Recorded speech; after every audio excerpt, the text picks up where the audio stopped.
पूरी जनता की ओर से अंबानी जी से एक शिकायत तो है। विजय माल्या में लाखों कमियां हो, पर उसने अपने बेटे की शादी के लिए कभी भी किंगफिशर का दाम नहीं बढ़ाया। मुझे अभी तक एक बात समझ में नहीं आई कि जब रिचार्ज के पैसे बढ़ाकर जनता के प्राण ही लेने थे तो कंपनी का नाम जियो क्यों रखा? मरो रखना चाहिए था। कुछ महीने पहले अंबानी जी ने अपनी बेटी ईशा अंबानी की शादी की। उस शादी का खर्चा 700 करोड़ रुपए था, यानी अंबानी जी के 3 दिन की कमाई से भी कम। इससे अच्छे तो भाई साहब हम और आप लोग हैं कि अपने घर की बेटियों की शादी के लिए जीवन भर की जमा पूंजी लगा देते हैं। एक बात और समझ में नहीं आई, जियो वाले के यहां तो शादी थी, एयरटेल वालों के यहां कौन सा श्राद्ध पड़ा था? और केवल अंबानी जी ही नहीं, फोन मत काटना बाबू, तुम सो जाओ, मुझे तुम्हारी सांसें सुननी है। इन लक्षणों से भी जियो और एयरटेल का रिचार्ज महंगा हुआ है। जियो और एयरटेल के दाम बढ़ने के बाद बीएसएनएल वाले अलग ही टेंशन में आ गए हैं। बोल रहे हैं अभी तक तो बिना काम किए तनख्वाह लेते थे, अब लग रहा है देश की जनता काम करा के ही मानेगी। एक बात तो तय हो गई इस शादी से कि अंबानी जी के बेटे अनंत भैया की शादी का निमंत्रण किसी को मिला हो या न मिला हो, पर न्योता पूरे देश ने दिया है। जब से जियो के रिचार्ज का दाम बढ़ा है, मेरे दोस्त ने कहा कि भाई मैंने अपनी गर्लफ्रेंड से कहा है कि तुम भी जियो जैसी निकली, पहले आदत लगाई अब भाव बढ़ गए। आईपीएल खत्म हो गया, वर्ल्ड कप खत्म हो गया, समर वेकेशन की छुट्टियां भी खत्म हो गई और फाइनली हमारे अनंत भैया की शादी भी खत्म हो गई।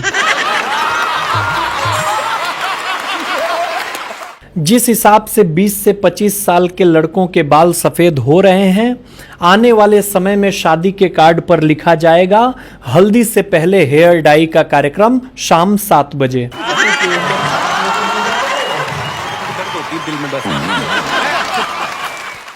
एक नए डॉक्टर ने अपने जीवन का पहला ऑपरेशन किया। ऑपरेशन के थोड़ी देर बाद ही मरीज मर गया। डॉक्टर ने दीवार पर टंगी भगवान की तस्वीर की ओर हाथ जोड़कर सिर झुकाते हुए पूरी श्रद्धा से कहा कि हे प्रभु, मेरी ओर से ये पहली भेंट स्वीकार कीजिए। एक शराबी ने दारू पीकर एक शायरी अर्ज की। बोला, अर्ज किया है कि मैं पीकर नहीं बहकता, बहकता हूं तो उसे देखकर। अब बताओ जरा कि ये शराब हराम है या वो। इतने में उसकी घरवाली की कमरे से आवाज आई, शराब हराम है और वो हरामजादी है और तुम हरामखोर हो। कसम से भाई साहब, सब क्लियर हो गया 1 मिनट में। दुनिया के वो 7 बच्चे जो न खुद पढ़ते हैं और न पढ़ने देते हैं। पहला नोबिता, शिजुका, जियान, छोटा भीम, डोरेमोन और वो 2 कमीने मोटू पतलू। एक औरत ने पंडित जी से घर की खुशहाली का उपाय पूछा। पंडित जी ने कहा, बेटी पहली रोटी गाय को खिलाया करो और आखिरी रोटी कुत्ते को। ऐसा करने से तुम्हारे घर खुशहाली ही खुशहाली होगी।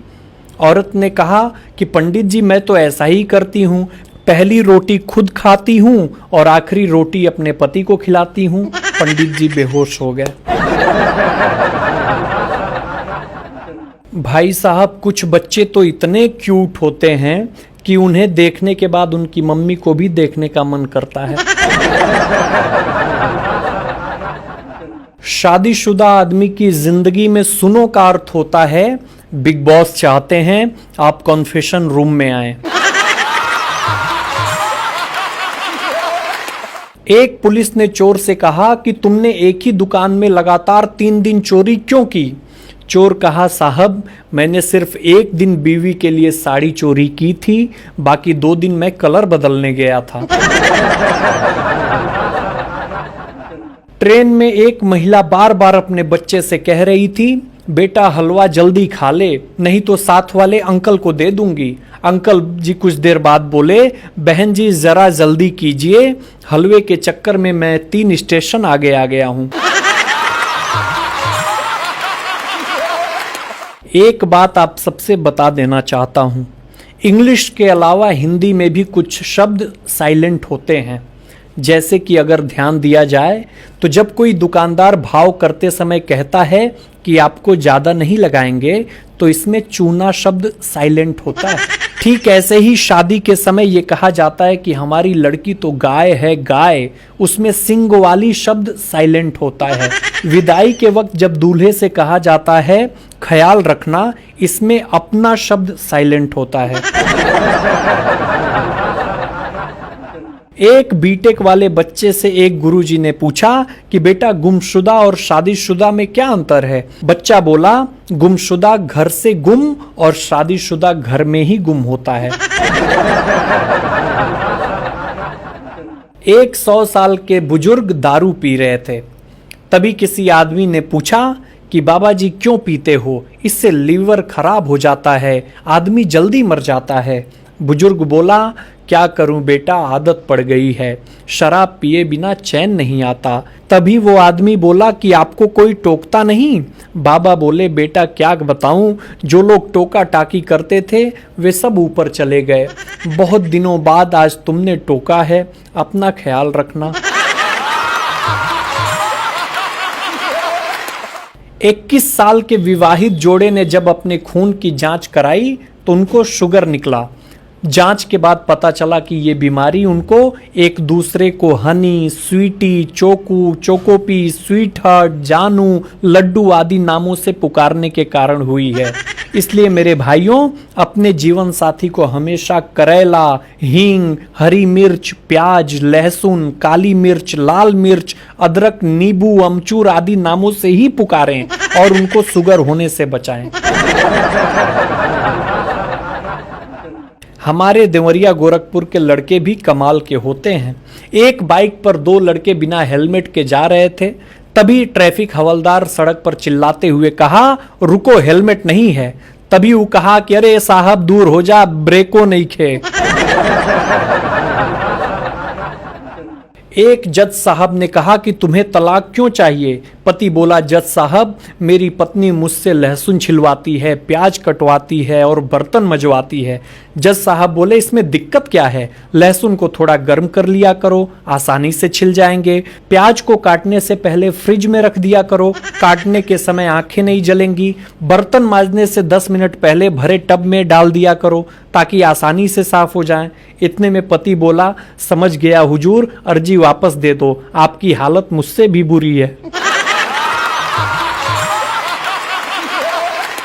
लड़कियां अक्सर अपने बॉयफ्रेंड का नाम अपने फोन में इस तरह सेव करती हैं, my love, Sweetu, darling, sweet heart, Honey baby, जानू। और हम लड़के अपनी गर्लफ्रेंड का नाम सोनू हलवाई, राशिद प्लम्बर, भोला फौजी, सरपंच, हवलदार, बिट्टू लंगड़ा, पप्पू मिस्त्री, कस्टमर केयर, बैटरी लो और मिस कॉल के नाम से सेव करते हैं।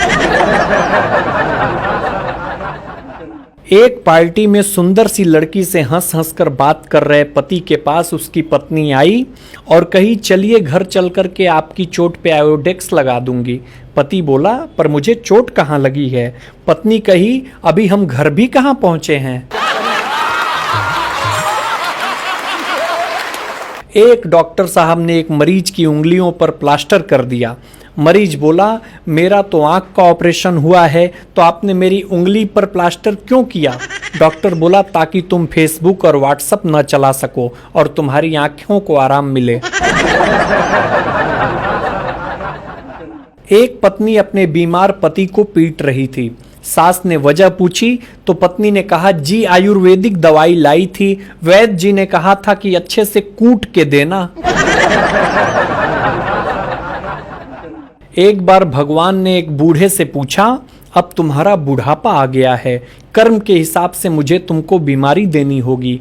तुम्हारी भक्ति की वजह से 2 में से 1 बीमारी चुनने का मौका देता हूँ, या तो यादाश्त खो जाएगी या हाथ पैर कांपेंगे। बूढ़े ने अपने मित्र से पूछने की इजाजत लेकर मित्र से पूछा तो मित्र ने कहा कि हाथ पांव कांपने की बीमारी मांगना, क्योंकि गिलास में से एक आध पैक छलक जाए तो कोई बात नहीं, पर बोतल रखी कहाँ है यही भूल जाओगे तो भारी मुश्किल हो जाएगी। एक लड़का प्लेटफॉर्म पर बैठा सिगरेट पी रहा था। एक औरत आई और उसके पास बेंच पर बैठ गई। सिगरेट के धुएं से परेशान होने पर उसने लड़के से कहा, जनाब अगर आप एक अच्छे इंसान होते तो यहाँ पर सिगरेट नहीं पीते। लड़का बोला, अगर आप अच्छी इंसान होती तो थोड़ा दूर पर बैठती। कुछ देर बाद औरत ने गुस्से में कहा कि अगर आप मेरे पति होते तो मैं आपको जहर दे देती। लड़का मुस्कुराते हुए बोला, यकीन कीजिए अगर आप मेरी पत्नी होती तो मैं खुशी से जहर पी लेता।